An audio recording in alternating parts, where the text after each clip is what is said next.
जय श्रीराम. जय श्री जय जय रघुवीर समर्थ.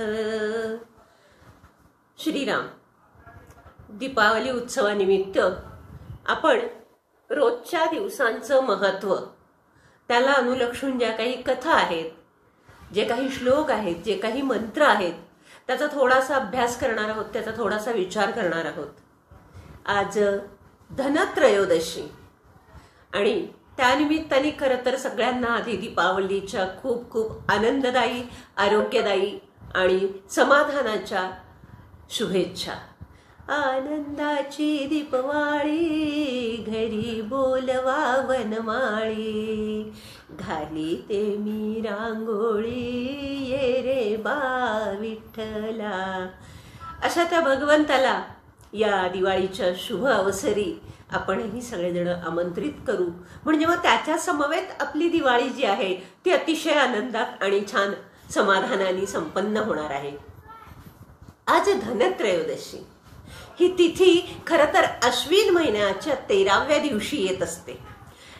त्यापैकी एक दिवस म्हणजे हा धन्वंतरी पूजनाचा दिवस समजला जातो.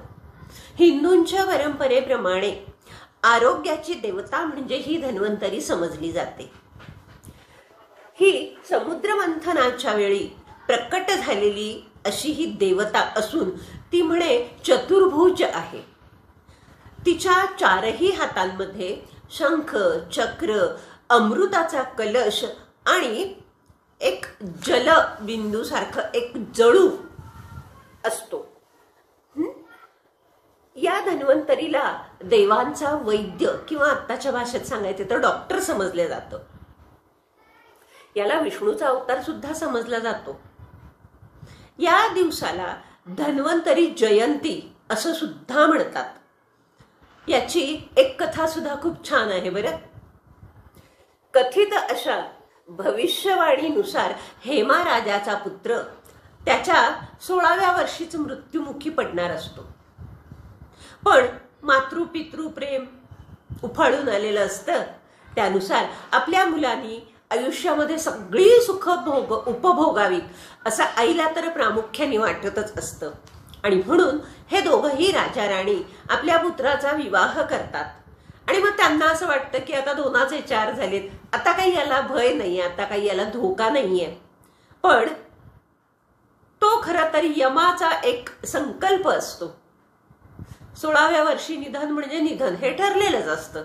आणि आता ते 16व्या वर्षीचा त्याचा मृत्यूचा दिवस हा लग्नानंतरचा बरोबर 4था दिवस असतो. आता लग्नानंतरचा 4था दिवस याचा मृत्युमुखी पडण्याचा असा भयंकर दिवस. त्या रात्री याच्या बरोबरीनं 7 पावलं चालत आलेली, सप्तजन्माची वचनं घेऊन आलेली नववधू जी असते ना, ती मात्र मोठी चालाक असते, चाणाक्ष असते, हुशार असते, चतुर असते. त्या रात्री ही पत्नी काय करते, नवविवाहित आहे, सगळ्या आशा अपेक्षा बरोबर घेऊन आलेली आहे. पण तरी सुद्धा या गोष्टीची कल्पना तिला पूर्ण आहे की आपल्या पतीचा आज आता मृत्यूचा दिवस हा निश्चित ठरलेला आहे. म्हणून ती काय करते की त्याला अजिबात झोपू देत नाही आणि सगळीकडे अवतीभोवती छान सोन्या चांदीच्या मोहरा, पूर्णपणे कलश भरून भरून, भांडी भरून भरून, सगळ्या झगमग झगमग झगमग अशा त्या मोहरा सगळ्या दालनामध्ये, सगळ्या महालामध्ये भरून ठेवते, रचून ठेवते. त्याच्या अवतीभोवती सोन्या चांदीचे दागदागिने गच्च भरून ठेवते. संपूर्ण महालामध्ये, त्या राजवाड्यामध्ये मोठे मोठे दिवे, लांबड दिवे, समया, जे काही असेल ते सगळा झगमगाट झगमगाट लखलखीत सगळा महाल करून टाकते. आणि मग मात्र राजमहालाचं अगदी जे मुख्य द्वार आहे ते द्वार सुद्धा अगदी सोन्यानी, चांदीनी अगदी रोखता येईल. त्या दारातून आतमध्ये कोणी येणारच नाही अशा पद्धतीने सगळी सोनी नाणी मुद्रा तिथे त्या दारामध्ये खचाखच भरून ठेवते. मोहरा ठेवलेल्याच असतात. राजमहालाचं द्वार सुद्धा पूर्णपणे झगमगीत आणि तेजस्वी लखलखित करून ठेवलेलं असतं. आणि मग इतका प्रकाश सगळीकडे केलाय म्हटल्यावरती हा पती साहजिकच विचारतो, काही नाही, असंच मला वाटलं, म्हणून आज मी सगळीकडे रोषणाई केली आहे. छान उत्तर देते बरं. आणि या आपल्या पतीला वेगवेगळ्या कथा सांगून त्याला अनुलक्षून जी काही गाणी आहेत ती गाणी म्हणून रात्रभर त्याला जागच ठेवते. अजिबात त्याच्या डोळ्याला डोळा लागू देत नाही. जेव्हा माध्यान्ह होते आणि साक्षात यम या राजकुमाराच्या महाली येतो, त्याच्या दालनामध्ये कुठल्या रूपाने येतो हो हा यम? तर सर्प रूपाने हा यम प्रवेश करतो. सर्प रूपाने जरी आलेला असला तरी सुद्धा सगळीकडे व्यवस्थित न्याहाळतो, पण सगळीकडे नुसता झगमगाट आहे, सगळीकडे नुसता लखलखाट आहे. दिव्य असं तेजस्वी प्रकाश सगळीकडे पडलेला आहे आणि असंख्य उजळणारे दिवे, झगमगीत सगळं सोनं नाणी चांदी सगळं लख लख लख लख लख लख उजेड. आणि नुसतं त्याला त्या सापाला काही केल्या पुढे जायचा रस्ताच दिसेना. आणि इतके डोळे दिपून गेले, इतके डोळे दिपून गेले की त्या प्रकाशामुळे त्याला काहीच दिसेना. मग काय बरं करावं?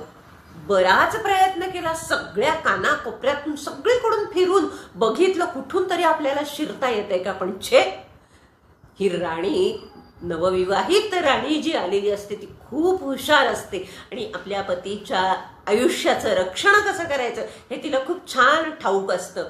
म्हणून हा यम सगळीकडे फिरून बघतो, पण त्याला कुठेच आतमध्ये जाण्यासाठी, शिरकाव करण्यासाठी मुळी जागाच सापडत नाही. आणि मग कंटाळतो. सगळीचकडे हीच परिस्थिती, सगळीचकडे लखलखाट, सगळीचकडे झगमगाट, त्याला कुठेच जाता येईना. म्हणल्यावरती कंटाळतो आणि यम आपल्या लोकात म्हणजे यमलोकात परत येतो. अशा पद्धतीनं तिनं आपल्या पतीचे प्राण वाचवलेले आहेत. म्हणून तो हा दिवस, आणि म्हणून या दिवसाला यमदीपदान असंही म्हणतात. या दिवशी बरोबर 3 सांजेला संध्याकाळच्या वेळेला घराबाहेर दिवा लावायचा आणि त्याच्या वातीचं टोक जे आहे ते दक्षिण दिशेला करायचं. त्यानंतर या दिव्याला नमस्कार करायचा. असं म्हणतात त्यामुळे अपमृत्यू टळतो. आणि घरामध्ये धन्वंतरीची पूजा करायची. मूर्ती असेल, प्रतिमा असेल, जे काही असेल ती मूर्ती प्रतिमा छान पवित्र जागी, पवित्र ठिकाणी ठेवायची आणि आपलं स्वतःचं तोंड मात्र पूर्वाभिमुख होईल अशा अंदाजाने बसायचं. आणि मग भगवान धन्वंतरीला या एका मंत्राने आवाहन करायचे. अन्वेषित च सविधिम आरोग्यमस्य गूढम निगूढम औषध्य रूपम धन्वंतरी च सततम प्रणमामि नित्यम. आणि त्याला प्रार्थना सुद्धा करायची आहे की सगळ्यांना उत्तम आरोग्य लाभू देत, प्रत्येकाला व्याधी विकार यापासून दूरच ठेव. ओम नमो भगवते महासुदर्शनाय वासुदेवाय धन्वंतरये अमृतकलशहस्ताय सर्वभयाविनाशाय सर्वरोगनिवारणाय नमो नमः नमो नमः नमो नमः. भारतीय संस्कृतीमध्ये आरोग्याला आपण सगळेच जण अनन्यसाधारण असं महत्व देतो. म्हणून तर आपण संध्याकाळी बघा दिवे लावले की शुभं करोती म्हणतो आणि या शुभं करोतीमध्ये सगळेजण आपण खूप छान म्हणतो आरोग्य धनसंपदा. म्हणजे अशा या आरोग्याला धन संपदा संपत्ती असं म्हटलेलं आहे. आणि म्हणूनच दिवाळीच्या या धनत्रयोदशीला अनन्यसाधारण महत्व सांगितलेलं आहे. समुद्र मंथनाच्या वेळी धन्वंतरी भगवान म्हणे अमृताची घागर घेऊन समुद्रातून बाहेर पडलेले आहेत. त्यावेळी त्या घागरीमध्ये असणारं अमृत जे आहे ते सगळ्यांनाच पाहिजे होतं. सगळ्याच जण त्या अमृताची मागणी करत होते, ज्यामुळे प्रत्येकाचं आरोग्य आणि दीर्घायुष्य हे प्राप्त होणार होतं ना. आणि पुराणात तर असं सांगितलेलं आहे की यामध्ये देव आणि दानवांची विविध दैवी शक्ती जी आहे ती प्राप्त करून घेण्यासाठीच तर हे दुग्ध सागर मंथन इथे केलेलं आहे. आणि जेव्हा धन्वंतरी बाहेर आले की नाही समुद्रामधून, तेव्हा एका हातात अमृताचं भांड आहे तर दुसऱ्या हातामध्ये त्यांनी औषधी वनस्पती सुद्धा घेतलेली आहेत आणि तसे ते बाहेर आलेले आहेत.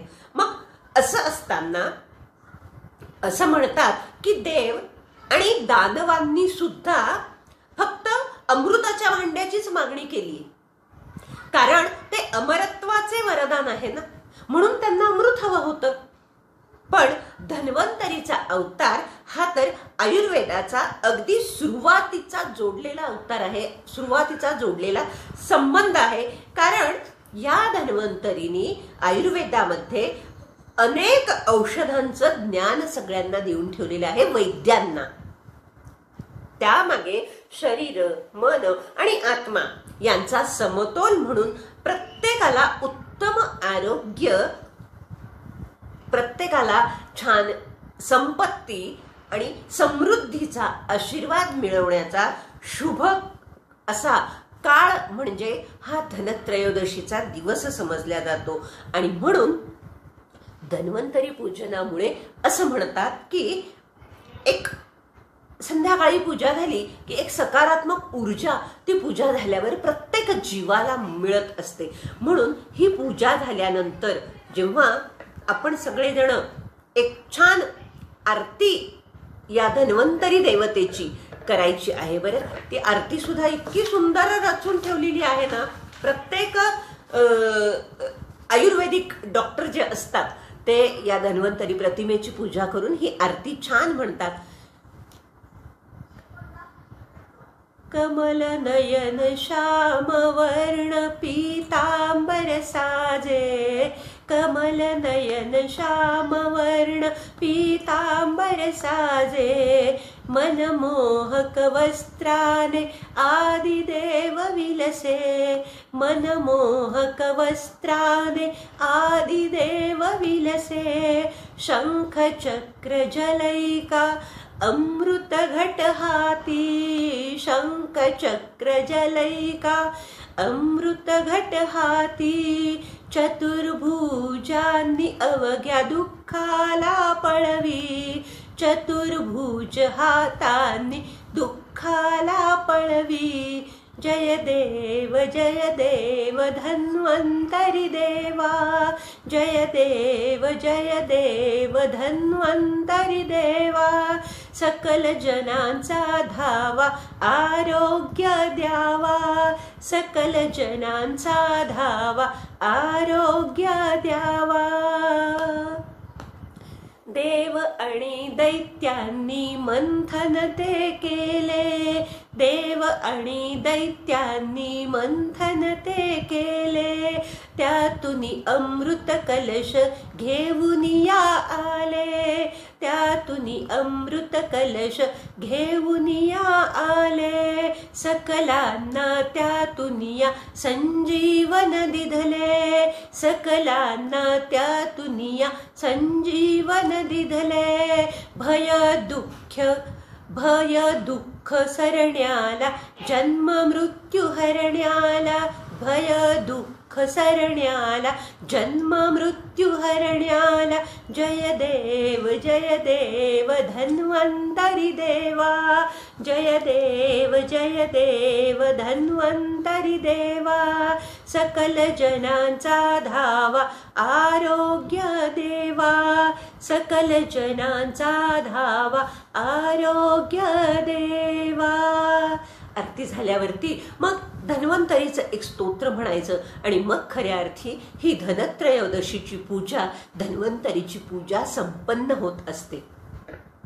या स्तोत्रामध्ये असं सांगितलेलं आहे, नमामि धन्वन्तरिमादिदेवं सुरासुरैर्वन्दितपादपङ्कजं लोके जरारुभयमृत्युनाशनं दातारमीशं विविधौषधीनां शङ्खं चक्रं जलौकां दग्ध अमृतघटं चारुदोभीश्चर्चतुर्भुवि सूक्ष्मस्वच्छादिरुद्यांशुक परिविलस सन्मौलिमं भोजनेत्रं कालाम्भोदोज्ज्वलाङ्गकटी तटविलसर्चारूपिताम्बराढ्यं वन्दे धन्वन्तरितं